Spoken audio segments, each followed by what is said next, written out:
Уважаемые дамы и господа, дорогие гости, дорогие друзья, участники заседания клуба «Валдай», мы начинаем пленарную сессию 21-го ежегодного заседания Международного дискуссионного клуба «Валдай». Мы провели 4 восхитительных и наполненных дискуссиями дня, и теперь можем, так сказать, попробовать подвести некоторые итоги. Я приглашаю на сцену президента Российской Федерации Владимира Владимировича Путина. Благодарю вас. Спасибо большое. Спасибо. Благодарю вас. Добрый день, уважаемые дамы и господа, дорогие друзья. Очень рад приветствовать всех вас на нашей традиционной встрече. И сразу же хочу поблагодарить за участие в острых, содержательных дискуссиях Валдайского клуба. Мы с вами встречаемся 7 ноября. Дата значимая и для нашей страны, да, можно сказать, и для всего мира. Русская революция 1917 года, как в свое время нидерландская, английская, Великая Французская революция, стали в известной степени вехами в развитии человечества. Во многом определили ход истории, характер политики, дипломатии, экономики и общественного устройства.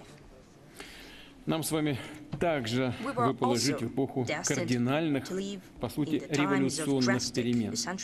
Не только осмыслять, но и быть непосредственными участниками сложнейших процессов первой четверти 21 века. Валдайскому клубу, почти ровеснику нашего века, уже 20 лет. В таких случаях часто, между прочим, говорят, что время летит незаметно, быстро, но в данном случае так не скажешь. Эти 2 десятилетия не просто были насыщены важнейшими, подчас драматическими событиями, поистине исторического масштаба. На наших глазах формируется совершенно новое мировое устройство, не похожее на то, что мы знаем из прошлого, например, Вестфальскую или Ялтинскую систему. Поднимаются новые державы. Народы четче и яснее осознают свои интересы, свою самоценность, самобытность и идентичность. Все тверже настаивают на достижении цели развития и справедливости. При этом общество сталкивается с большим количеством новых вызовов, от захватывающих технологических изменений до катастрофических природных катаклизмов, от вопиющего социального расслоения до массовых миграционных волн и острейших экономических кризисов. Эксперты говорят об угрозах новых региональных конфликтов, глобальных эпидемий, о сложных и неоднозначных этических аспектах взаимодействия человека и искусственного интеллекта, о том, как сочетаются друг с другом традиции и прогресс. Какие-то из этих проблем мы с вами предсказывали, встречаясь раньше, детально даже обсуждали, встречаясь на Валдайском клубе, а какие-то интуитивно только предчувствовали, надеясь на лучшее, но не исключая и худшего сценария. Что-то, напротив, стало для всех полной неожиданностью. Действительно, динамика очень сильная, непредсказуем современный мир, это уж точно. Если оглянуться на 20 лет назад и оценить масштаб изменений, а затем спроецировать эти изменения на предстоящие годы, можно предположить, что следующее 20-летие будет не менее, а то и более сложным. А насколько, конечно, зависит от множества, большого количества факторов. Для того, чтобы их проанализировать, попробовать что-то спрогнозировать, я так понимаю, вы собираетесь на Валдайском клубе. Наступает в некотором смысле момент истины. Прежнее устройство мира безвозвратно уходит, можно сказать, уже ушло, а за формирование нового разворачивается серьезная, непримиримая борьба. Непримиримая прежде всего по той причине, что это даже не схватка за власть или за геополитическое влияние. Это столкновение самих принципов, на которых будут строиться отношения стран и народов на следующем историческом этапе. От его исхода зависит, сможем ли мы все вместе совместными усилиями построить мироздание, которое позволит развиваться всем, решать возникающие противоречия на основе взаимного уважения культуры цивилизаций, без принуждения и применения силы. Наконец, сможет ли человеческое общество остаться обществом с его этическими, гуманистическими началами, а человек остаться человеком? Казалось бы, альтернативы этому нет, на первый взгляд. Но, к сожалению, есть. Это погружение человечества в пучину агрессивной анархии, внутренних и внешних расколов, утрата традиционных ценностей, новые форматы тирании, фактически отказ от классических принципов демократии, базовых прав и свобод. Все чаще демократию начинают трактовать как власть не большинства, а меньшинства. И даже противопоставляют традиционную демократию и народовластие некой абстрактной свободе, ради которой демократическими процедурами, выборами, мнением большинства, свободой слова и неангажированностью СМИ, как некоторые считают, можно и пренебречь, можно и пожертвовать. Угрозой является навязывание, превращение в норму тоталитарных по своей сути идеологий.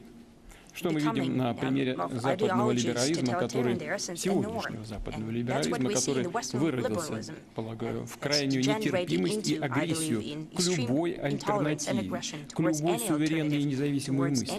И сегодня оправдывает и неонацизм, и терроризм, расизм, и даже массовый геноцид гражданского населения. Наконец, это международные конфликты и столкновения, чреватые взаимным уничтожением. Ведь оружие, способное это делать, существует и постоянно совершенствуется, приобретает новые формы по мере развития технологий. А клуб обладателей такого оружия расширяется. И никто не гарантирует, что в случае лавинообразного нарастания угроз и окончательного разрушения правовых и моральных норм оно не будет задействовано. Уже говорил, что мы подошли к опасной черте. Призывы Запада нанести стратегическое поражение России, стране, обладающей крупнейшим арсеналом ядерного оружия, демонстрирует запредельный авантюризм западных политиков. Во всяком случае, некоторых из них. Такая слепая вера в собственную безнаказанность, исключительность, может обернуться мировой трагедией. Вместе с тем, прежние гегемоны, привыкшие еще с колониальных времен повелевать миром, все чаще с удивлением обнаруживают, что их перестают слушаться. Попытки силы удержать ускользающее могущество ведут лишь к всеобщей нестабильности и росту напряженности, к жертвам и разрушению.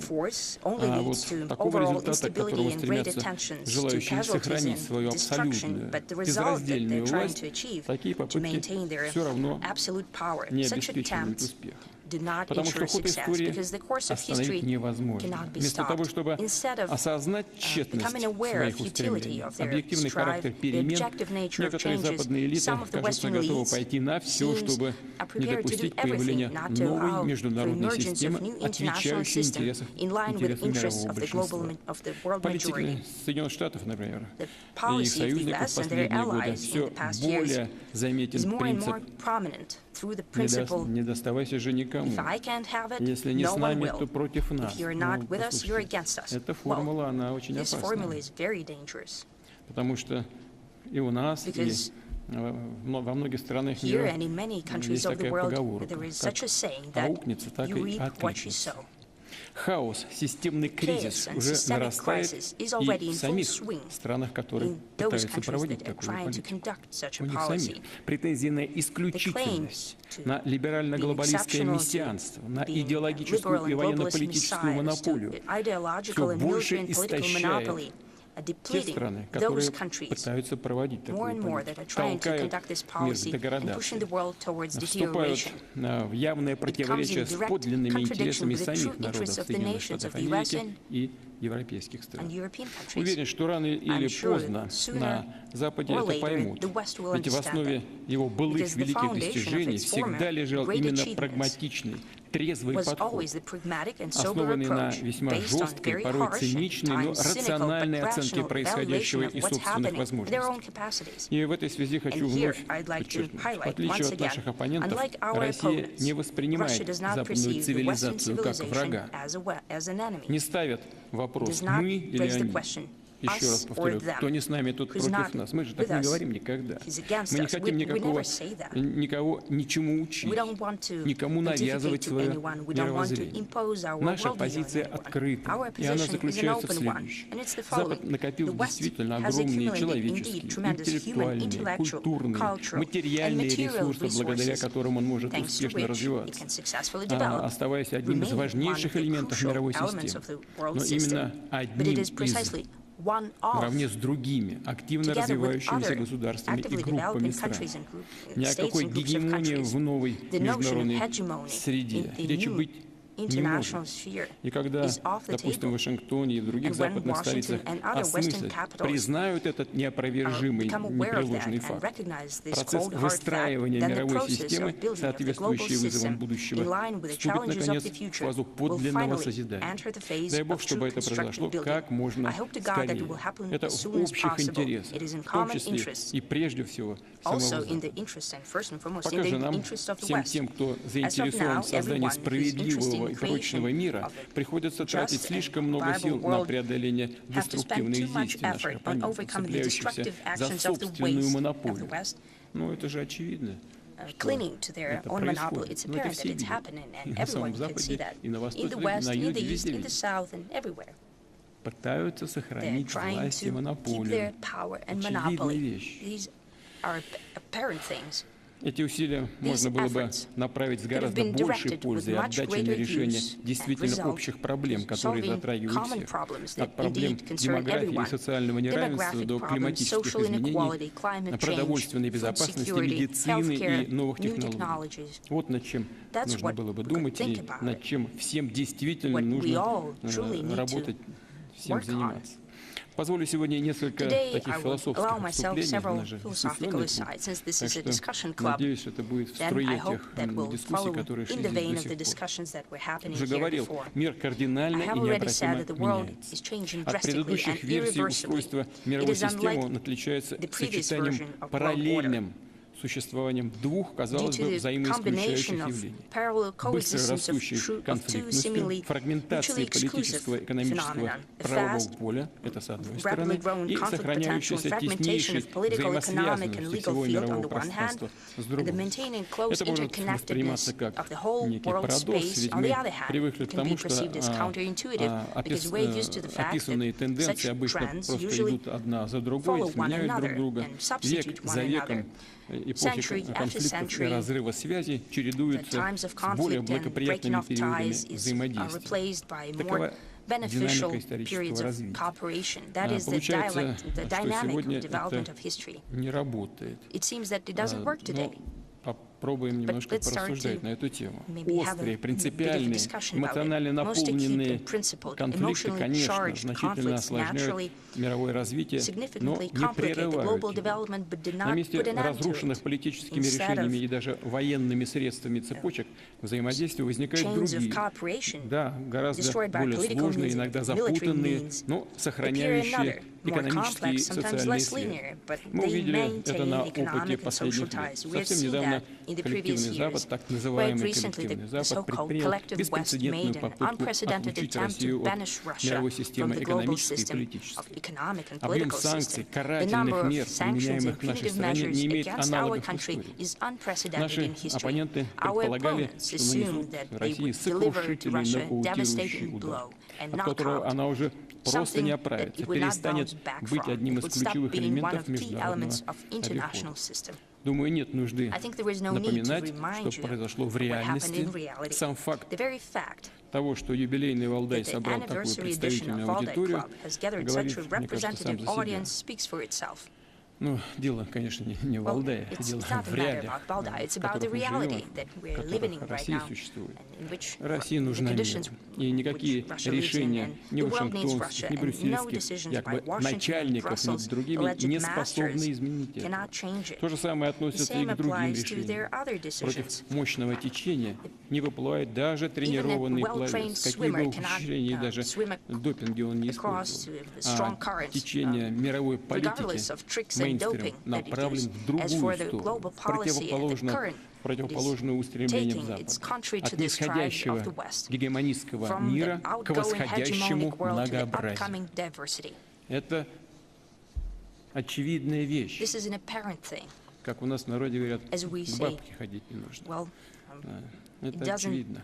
Вернемся, давайте, к диалектике истории, сменам эпох, конфликтов и сотрудничества. Действительно ли мир стал таким, что эта теория, эта практика больше не работает? Попробуем взглянуть на происходящее сегодня под немного другим углом зрения. А в чем, собственно, состоит конфликт и кто в нем участвует, в этом конфликте сегодняшнего дня? С середины прошлого столетия, когда современными усилиями и ценой огромных потерь удалось победить нацизм, наиболее злостную, агрессивную идеологию, ставшую порождением острейших противоречий первой половины XX века, перед человечеством стояла задача избежать возрождения подобного феномена и повторения мировых войн. Несмотря на все зигзаги и локальные стычки, общий вектор тогда определился. Это радикальное отвержение всех форм расизма, разрушение классической колониальной системы и расширение числа полноправных участников международной политики. Спрос на открытость, демократичность международной системы. Он был очевиден. Быстрое развитие разных стран и регионов, появление новых технологических и социально-экономических подходов, направленных на расширение возможностей развития и повышение благосостояния. Конечно, как и любой исторический процесс, это порождало столкновение интересов. Но, повторяю, общее стремление к гармонизации развития во всех аспектах этого понятия было налицо. Наша страна, в ту пору Советский Союз, внесла большой вклад в укрепление этой тенденции. СССР помогал государствам, освободившимся от колониальной или неоколониальной зависимости, будь то Африка, Юго-Восточная Азия, Ближний Восток или Латинская Америка. И отдельно напомню, что именно Советский Союз в середине 80-х годов прошлого века выступил за прекращение идеологической конфронтации, за преодоление наследия холодной войны, собственно, за прекращение самой холодной войны и затем за преодоление его наследия, тех барьеров, которые мешали единству мира и его всеобъемлющему развитию. Да, у нас сложные отношения к тому периоду, учитывая, во что в итоге вылился курс тогдашнего политического руководства страны. С некоторыми трагическими последствиями нам приходится справляться, бороться до сих пор. Но сам порыв, хочу это подчеркнуть, сам порыв, пусть и неоправданно идеалистический со стороны наших руководителей, да и нашего народа, порой даже наивный подход, как сегодня мы это видим, без сомнения диктовался искренними пожеланиями мира и всеобщего блага, что на самом деле исторически присуще и характеру нашего народа, и его традиций, и системе ценностей, духовно-нравственных координат. Но почему такие устремления привели к противоположным результатам? Вот вопрос. Ответ мы знаем. Я уже неоднократно так или иначе упоминал об этом. Потому что другая сторона идеологического противостояния восприняла происходящие исторические события не как шанс переустроить мир на новых справедливых началах и принципах, а как свой триумф, победу, как капитуляцию нашей страны перед Западом. А значит, как возможность по праву победителя устанавливать собственное полное доминирование. Я уже как-то говорил об этом, но сейчас вскользь не буду называть имен, но в середине 90-х, в конце 90-х, от одного из